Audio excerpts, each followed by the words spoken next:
Di sebuah kota kecil di timur Indonesia, sunyi pernah menjadi rahim bagi lahirnya sebuah bangsa.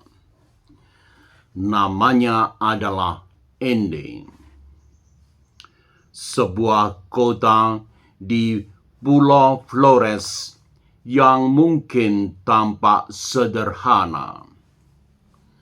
Namun disinilah sejarah Indonesia pernah berdiam dalam kesunyian.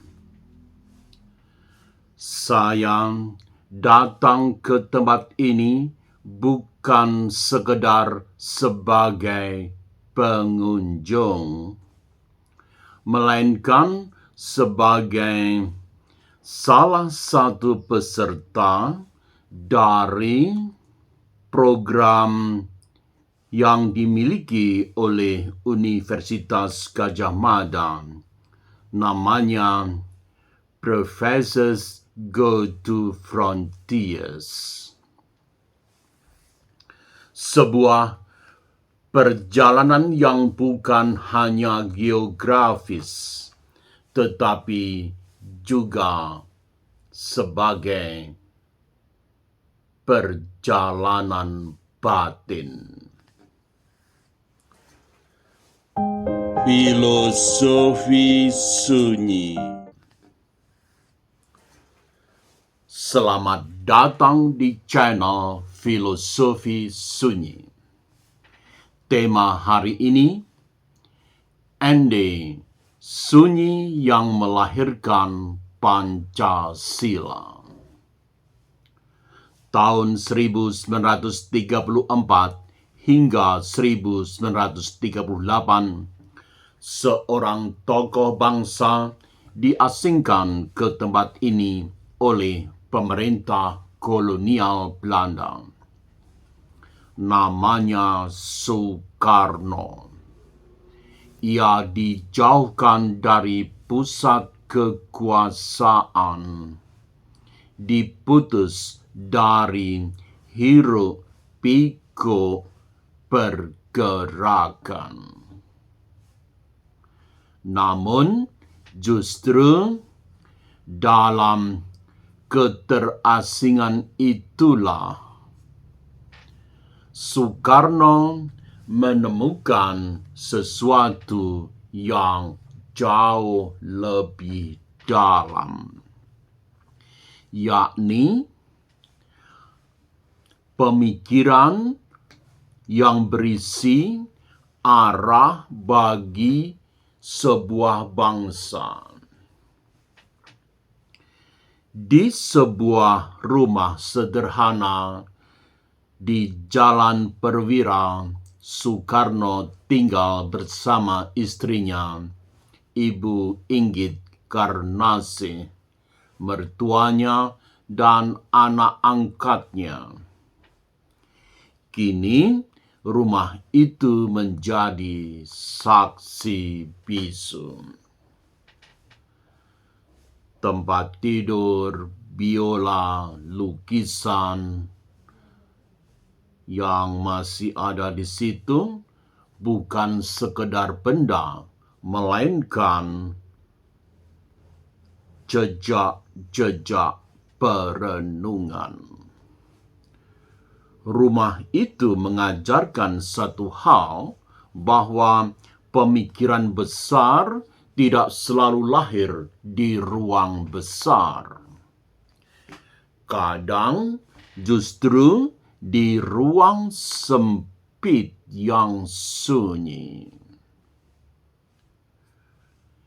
Tidak jauh dari sana ada sebuah taman yang menghadap laut. Di sanalah seorang manusia duduk sendiri dalam kesendirian, bukan sebagai pemimpin, bukan sebagai orator.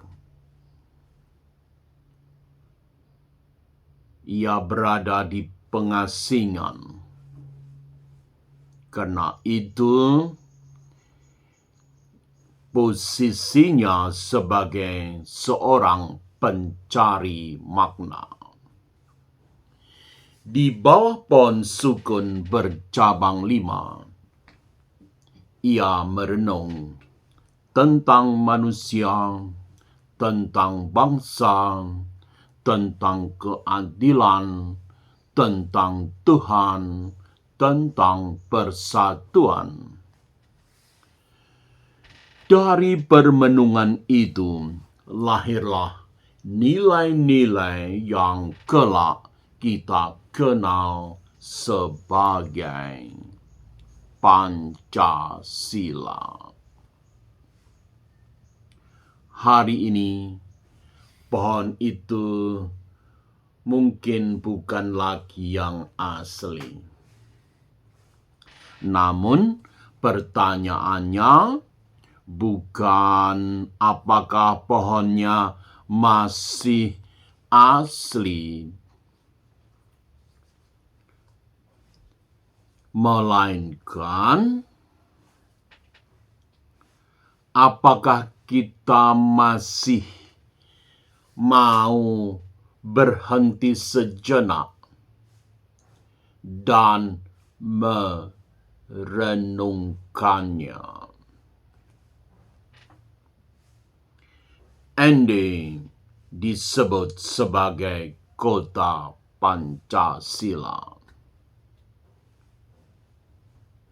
Sejujurnya, Pancasila tidak lahir dari kota. Pancasila lahir dari keberanian untuk diam terlebih dahulu. Dari kesediaan untuk menghadapi diri sendiri. Dari kesunyian yang tidak dihindari, tetapi kesunyian yang dipeluk. Melalui program Professors Go to Frontiers, saya tidak hanya melihat tempat.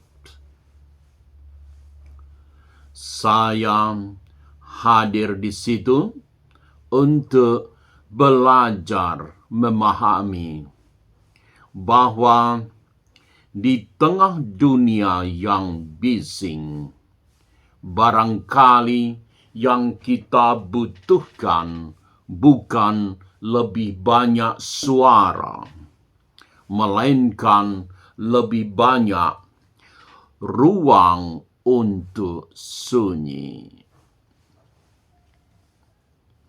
Di dalam sunyi itu pula, kita bisa kembali menemukan dasar, sesuatu yang fundamental, bukan hanya bagi negara, tetapi bagi hidup kita sendiri.